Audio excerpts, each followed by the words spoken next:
would like to discuss my poets of my own country. I would like to discuss Iqbal also. It's very necessary because I think in my village, Part Sharif is a village to which my family belongs. And we had a person in Part Sharif, his name was Imdad Ali Imam Ali Qazi. And he was not from Part Sharif, he was not born there, he was not Hyderabad. But his family was settled in Part. They were from Noshar Faroz, but he never claimed to be a Partai anyway. But he was a well-known person. He was a scholar. He used to discuss Tasawwuf and politics and so many things. And he wrote a book also about Bernard Shaw's discourses. He wanted to correct Bernard Shaw, which he couldn't correct because Bernard Shaw was too big a man than Imdad Ali, Imam Ali Qazi. He was a very small character on the world level, but yet he was trying his best to do something good the way he wanted to do. But he couldn't really go through because he had some problem. That was, if people used to flatter him, he used to feel happy. When he used to have every week theoretical functions at Basant Hall in 57-8, there was a Professor Iftikhar. He was a professor, a Urdu-speaking gentleman, a good person, but he was a flatterer of Aya Qazi. So when Aya Qazi used to come on the stage, Iftikhar said, "Here comes the rising sun of the east, here comes the Noor Ilahi, here comes the great man." Allama Aya Qazi used to be very happy. A great man is never happy on these things. If somebody says like this, you must correct him by saying that you are my enemy. You are trying to befool me, I am not a wali or I am a imam. So ultimately he died suicide anyway. Philosophically, he was also a thinker. I must give him his due. He wrote some good things. So I must appreciate whatever his weaknesses. But I am not discussing Imdad Ali Imam Ali Qazi. I like to discuss Iqbal, the most important character of this century, of this age. Allama Dr. Sir Muhammad Iqbal. Undoubtedly, his poems are marvelous. When I was a small child, I used to read Haji Ki Wapsi. At Sajawal we reading, there was one Mukhtar Kar Qadir Baksh Lard. He was a young man of 25 years, direct Mukhtar Kar selected. He stayed in Calcutta. He had worked in Subhash Chandra Bose army. He was an intellectual and a leftist. So he was reading and tears were coming from his eyes. He was so much impressed. So my brother Rashid, what he did, he kicked that chair and the Qadir Baksh Lard was fell down on the first. He said, "Oh, what happened?" I said, "Sir, there's an explosion." He said, "Explosion?" I said, "There's an explosion." So Qadir Baksh Lard, you see, was like that. Anyway, Iqbal. Iqbal was a great figure and a great personality. And a person who wrote on philosophy. And when I was young, I read his, this is on Islam, reconstruction of religious thoughts in Islam. Word is reconstruction of religious thoughts in Islam. It's very good philosophical. And he had discussed Hallaj also. And in Javed Nama also is written that when he went to the fourth Asman sky with the Rumi, his Murshid, so on the fourth sky he met Azazi, was there, Mirza Ghalib, Hallaj. So Azazi spoke the most all the time. Whatever, and Hallaj was speaking, Ghalib did little speaking. Tahira Purutalen, she sang a song, and that song was very beautiful. Iqbal was very happy to listen to her. And then he says Hallaj had gone upstairs on the fifth sky, sixth sky, seventh sky, and left Iqbal crying. I appreciate that. And I appreciate Iqbal's poem and his love for Sufism. But I will not forget Iqbal for what he did. Iqbal did his PhD on the impact of Ajam on Islam. And he was a student of Dr. Brown in Persha. I have read Brown. Brown has mentioned him, not much, little, and another also, Iqbal. In his book, that book is not available here in the market at the moment. I got craze about such books where I have got some doubt. I ultimately got hold of the book at Hyderabad Museum. Hyderabad. 70 pages I read through, they were in very bad shape. 68 pages is written against Hallaj, Iqbal. In that, he has abused Hallaj Sahab, every bad word which can be written, he has quoted from various sources. I can't quote those words because those words are against my dignity and the dignity of Hallaj. When I read, I was burning with anger. I was burning with anger. If Iqbal would have met me at that time, I would have fought with him, smashed him. And on the 2004, 24 January, when we were launching our book, Translation of Hallaj was undertaken at Hotel Regent Plaza, I spoke against Iqbal clearly on these issues. Too much I spoke. And that was written in Akhbar Jahan, all over the world it went. I said, such a great man, and the position which you took was of an imposter. He couldn't understand Hallaj. He claims to be a full thinker. And then when he goes to Paris, in the round table conference, he met Lee Massoon, the great French historian, who wrote on Hallaj for 55 years who worked. He met him at Paris airport. And he understood Lee Massoon. And then he understood the fact, when Lee Massoon taught him, that Hallaj was a great man. Man like me, who's a very poor person, no scholar, when I saw a dream, I saw a European in a Rolls Royce. He took me up his stairs in Iran. I said, what come a European has got to do? When I read it was Lee Massoon. He took me high on the skies. So I could get it through intuition. The Hallaj was great. Iqbal couldn't get the intuition. Perhaps because he used to hobnob with the Britishers also. Sujat Zaid has written in Roshnai, Sujat Zaid, that there was a 30% German conference. So Iqbal Sahab was invited, but perhaps he was seeking guidance from some officers of some establishment whether he should go or not. So these were the weaknesses in him. So I would not like to condemn him. See, I respect him, but I feel that many such poets are like that. Here in Sindh also, we got Rayaz or other poets. Their personal conduct was not that good. You see, they were, as a poet, hence in Quran there is ayat that the poets are hanky-panky. The poets are they going here and there. You see, because the poets are going by their passion. They are not going by the philosophical impact. So many poets like Iqbal, but I leave Latif as an exception. Latif was not a poet. Latif was a Sufi and Wali who had intuitional audience with the greater truth. Same was the case with Sachin, and same was the case with Bedal and so many other Sufis, Inayat Sufi. But Iqbal was a man of the world. He sided with Sir Shafi. That league was pro-British league. He didn't side with Jinnah. And Discovery of India, Nehru writes that when Iqbal was at the deathbed, Nehru went to see him. So Nehru went to see him, so Nehru asked a question to Iqbal, how do you compare Jinnah and me? So Iqbal said, Jinnah is a practical politician, Nehru, you are a patriot. This goes to prove that Iqbal's thinking was different from that of those people who met here. Anyway, Iqbal is not my subject. His poetry is superb. His philosophical books are also good. But he couldn't take consistent stand. Sometimes he speaks of democracy and he supports Mustafa Kemal, democracy, and he says Ishtihad, parliament can go through that. Sometimes he says intuition is strong. Sometimes he writes Ishq is superior. Sometimes he writes Akal is superior. So he couldn't make through things. His thinking was hazy. So until and unless people don't get rid of such hazy thinking, people should get rid of hazy thinking. They should write, they should go for Hallaj, they should go for Qalandar Shahbaz, you see, they should go for Latif, they should go for Sachal, they should understand what the Ghulam Farid, because they were those people who were people with Ludni ilm. They had Ludni ilm. Some people say that Iqbal used to drink or Ghalib used to drink. That's not important for me. Drink or no drink is not important. One may drink or may not drink, or may a conventional life, or maybe a Sufi or a Fakir. That's immaterial. You see, that's a personal issue. Main issue is this, that man should be a man of character. For that person shouldn't depend on doles of money, on the Nawabins or other kings. As Mirza Ghalib was a great man, but he used to depend on doles on the British government from other sources. But Latif never used to depend on such sources. Even Sachal never used to depend on such sources. So a poet should be superior than that. But as a writer, we will always remember such people. We will not look to the weaknesses.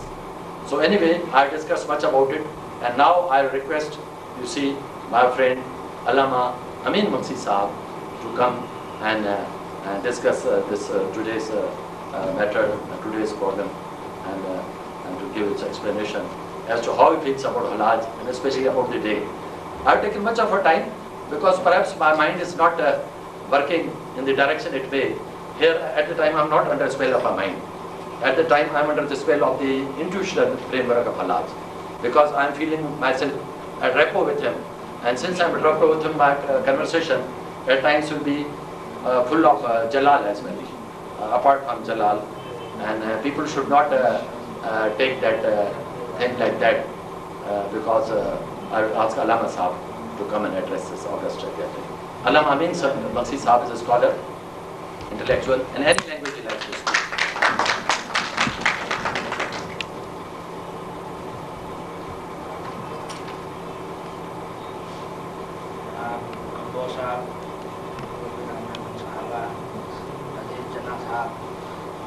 کریم، السلام علیکم۔ جناب عالی نذیر چنا صاحب کے ایک مدلل اور فصیح اور بلیغ لیکچر کے بعد جو ہے حلاج صاحب پر بات کرنا عجیب لگ رہا ہے، لیکن بس ان کا حکم ہے تو پھر جو ہے کچھ نہ کچھ کہنا ہی پڑے گا۔ اصل میں جب سے یہ کائنات وجود میں آئی ہے، یعنی ازل سے لے کر ابد تک نیکی اور بدی کا، حق اور سچ کا جھگڑا جاری اور ساری ہے۔ حلاج حق کی ایک علامت تھا، حلاج سچ کی ایک علامت تھا، وہ تسلسل تھا یوسف علیہ السلام کا، وہ تسلسل تھا حضرت عیسیٰ کا، وہ تسلسل تھا حضرت محمد کا، وہ تسلسل تھا گیلیلو کا، وہ تسلسل تھا سقراط کا، جتنے بھی دنیا میں مصلحین آئے ہیں۔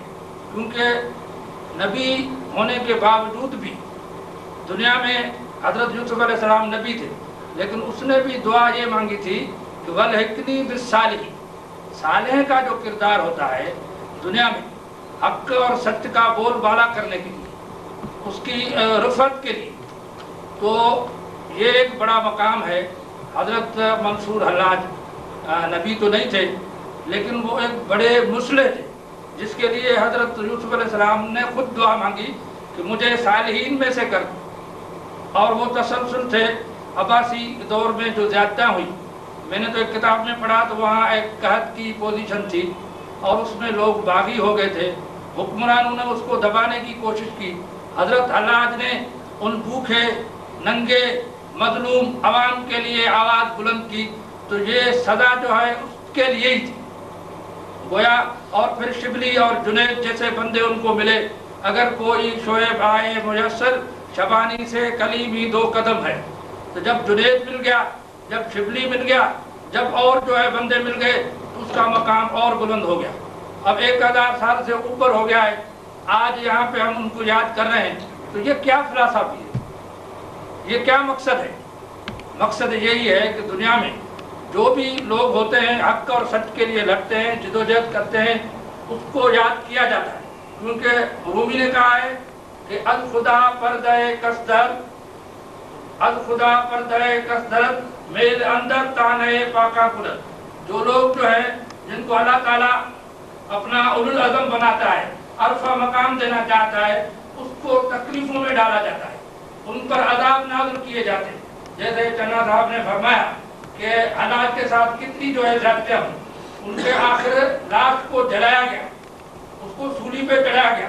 تو یہ ایک رومی کی فلسفی بھی یہی ہے کہ جب کسی کو عرفہ مقام دیا جاتا ہے تو اس کو پھر تکلیفیں بھی ہوتی ہیں۔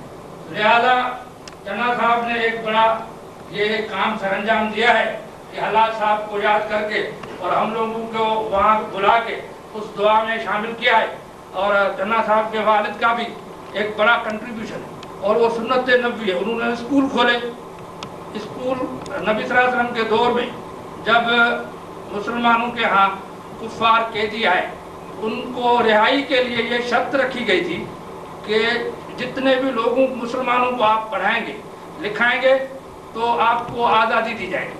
تو یہ ایک سنت نبوی کا مقام ہے، کام ہے جو چنا صاحب کے والد نے کیا، اور وہ بہت اچھے انسان تھے، اور ان کا تعلق پاٹ سے تھا۔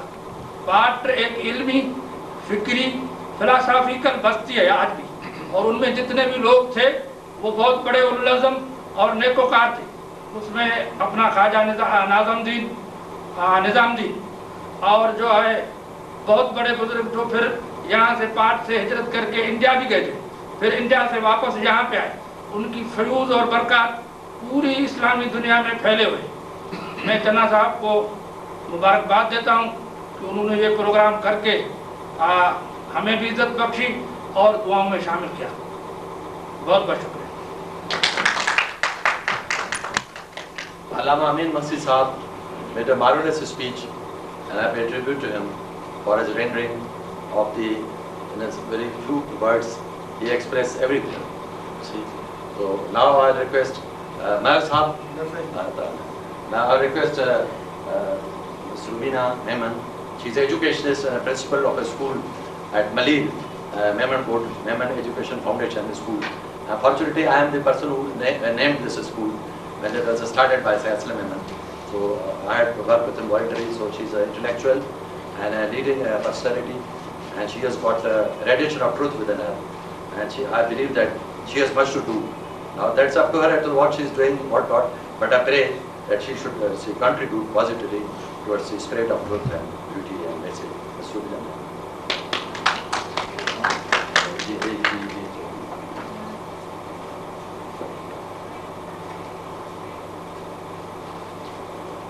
Our honorable guests, Assalamu alaikum. I don't know about all your names actually completely. Leave them. But few of you I know, and all of you, you are honorable for me. So Assalamu alaikum.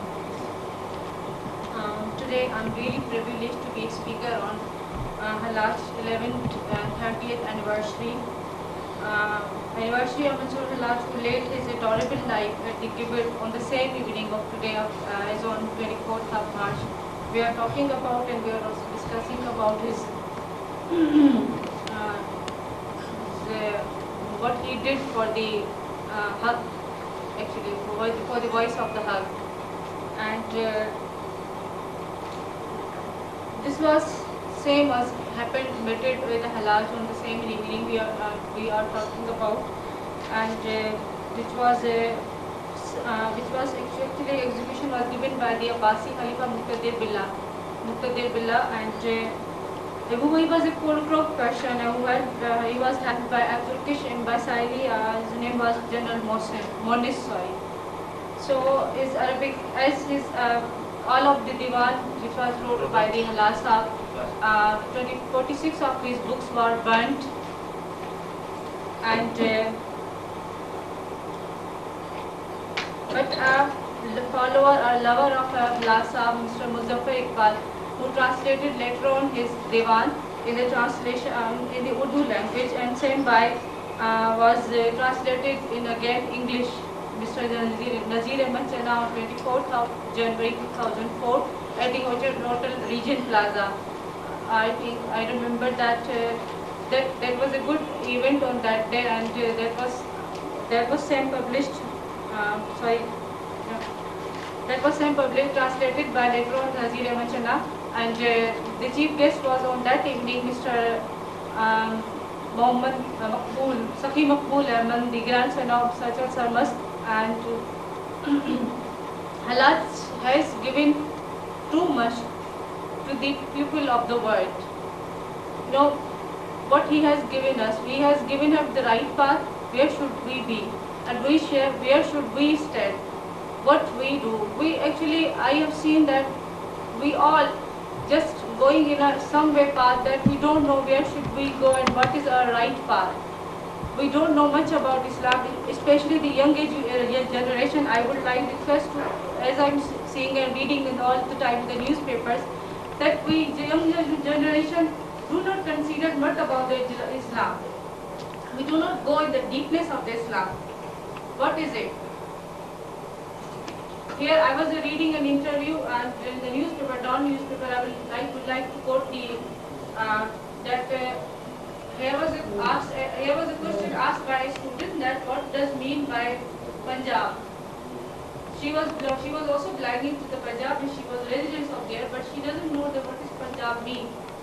So even we don't know about the actual condition of our country, about education, as Mr. Abdul Qayyum Channa was an educationist, was a very educated person, educationalist, and was very much interested about the education of the people. So if we don't know even about the education, then how could we be able to know about the Islam, our ethics, what we are? We cannot ever keep the sound, raise the sound for the Islam and for the Haqq. We students, we young generation, just what we do, we just read and just forget. Nothing else. Actually, we don't do anything in actual side. So we should have an strength and deep thinking about our history, about our country, about your ethics especially. And ethics mean that we can see all over the at anywhere, at any places of Karachi, either in Pakistan and all over the Pakistan, that we don't know about our ethics, even not know what we are. We are just in running behind the races. Simple. We are just running behind the races. That we are Sindhi, we are Balochi, we are Punjabi. What we should do? We should be on the high position. They should be on the lower position. So this is the things we just quote all the time. So I simply say that if for especially people like me and at my age and even the youngest of mine, that they should go with the deep study of our religion, with the deep study of our great saints who have sacrificed their lives. Even their eyes were gouged, even their heads, their feet were cut, and they were burnt alive. So definitely it would be really a painful death. If we even imagine, if we even think that if someone is lively burnt, how can we feel inside that? It would be really painful. So if they have sacrificed, our great saints have sacrificed their lives in that way, then what we are doing now? Do we have ability to raise the sound? No, I don't feel so that we have ability to raise the sound. We even cannot even say, we are even not able to say a few words in front of the people. So how can we raise the sound? We can raise the sound only after that if we have a deep study, if we have a deep thinking, if we have a deep knowledge of our religion, of our saint, of our history. Then after we would be able to raise the sound again, the sounds like of Hallaj surrounding it the world over. At this time we are discussing about Hallaj is only because he was right, or whatever he did for the sake of Islam, for his own strength, whatever he did. But